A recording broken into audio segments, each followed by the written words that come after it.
नमस्कार, मैं भीष्म अस्वाल। आज हम लोग बात करेंगे देश के पहले आत्मनिर्भर घोटाले की। जी हाँ, जहाँ पर पूरा देश कोरोना त्रासदी से ग्रसित है और जूझ रहा है इस महामारी से, जहाँ पर जीवन और मौत के बीच में संघर्ष चल रहा है, उस बीच में प्रधानमंत्री नरेंद्र मोदी ने ये अपील करी और भारत को कहा कि हमें आत्मनिर्भर बनना होगा। इस आपदा के अंदर अवसर ढूंढना होगा। जी हाँ, वो अवसर ढूंढा गुजरात के हुक्मरानों ने। जब आपदा में अवसर बनाने के लिए उन्होंने इस आपदा के अंदर घोटाला कर डाला। जी हाँ, देश का पहला आत्मनिर्भर घोटाला। इसके बारे में बात करेंगे, तफसील से चर्चा करेंगे, हर एक बिंदु को समझने की कोशिश करेंगे और बिंदुवार तरीके से चर्चा करके इस बात को लेकर चलेंगे कि कैसे हुआ ये आत्मनिर्भर घोटाला। जी हाँ, शुरुआत होती है 4 अप्रैल को। 4 अप्रैल को गुजरात के मुख्यमंत्री विजय रूपाणी एक मशीन का उद्घाटन करते हैं जिसे सस्ते वेंटिलेटर की संज्ञा दी जाती है। कहा जाता है कि ये ऐसा अद्भुत प्रयोग है आत्मनिर्भर भारत के अंदर, जहाँ पर सस्ते वेंटिलेटर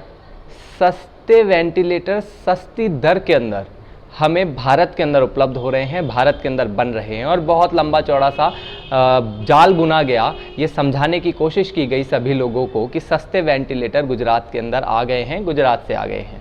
जी हाँ, उसके बाद क्या होता है? उसके बाद डॉक्टर्स ने बार बार शिकायत की कि ये तय मानकों पर खरे नहीं उतर रहे हैं और हमें वेंटिलेटर्स की आवश्यकता है। सवाल उठा कि जब सस्ते वेंटिलेटर वहाँ पर सैकड़ों की तादाद में हैं, उसी हॉस्पिटल के अंदर वेंटिलेटर की मांग क्यों की जा रही है?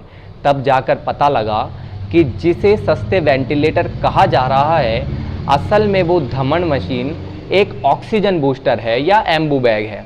जी हाँ, जब कंपनी से इस बारे में बात की गई तो ज्योति सीएनसी कंपनी, जिसकी ये मशीन है धमन, उन्होंने बताया कि हमने सरकार को पहले ही बता दिया था कि ये वेंटिलेटर नहीं है बल्कि एम्बू मशीन्स है। आप लोगों को हम भी बताना चाहेंगे कि एम्बू मशीन कोई वेंटिलेटर नहीं होती है, ये एक ऑक्सीजन बूस्टर की तरह काम करती है।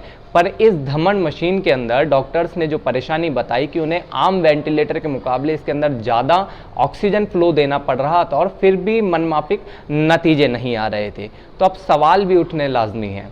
पर यहाँ पर एक और देखने वाली बात ये है कि जब ये वेंटिलेटर थे ही नहीं तो सरकार ने इसका प्रचार प्रसार वेंटिलेटर के रूप में क्यों किया?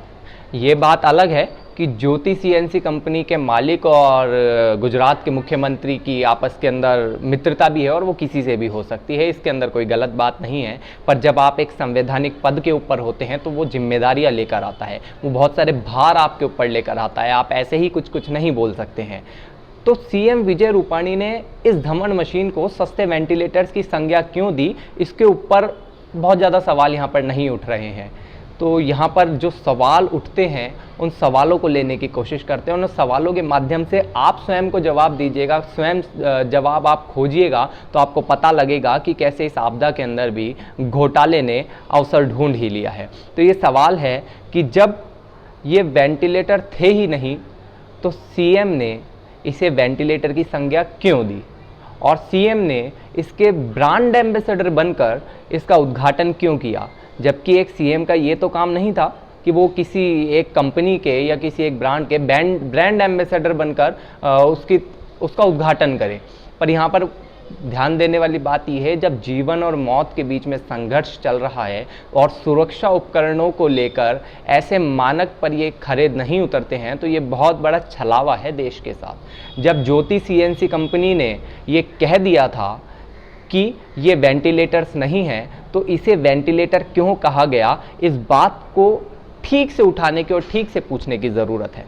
जब डॉक्टर्स ने, एक अगला सवाल है कि जब डॉक्टर्स ने ये कहा कि ये तय मानकों पर खरे नहीं उतरते हैं और ये वेंटिलेटर्स के रूप में जगह नहीं ले सकते हैं, तो क्यों इन्हें नहीं हटाया गया, क्यों कार्रवाई नहीं की गई जब तक कि एक बहुत बड़ी कवरेज उसके ऊपर नहीं हुई और एक घोटाले का पता नहीं लग गया?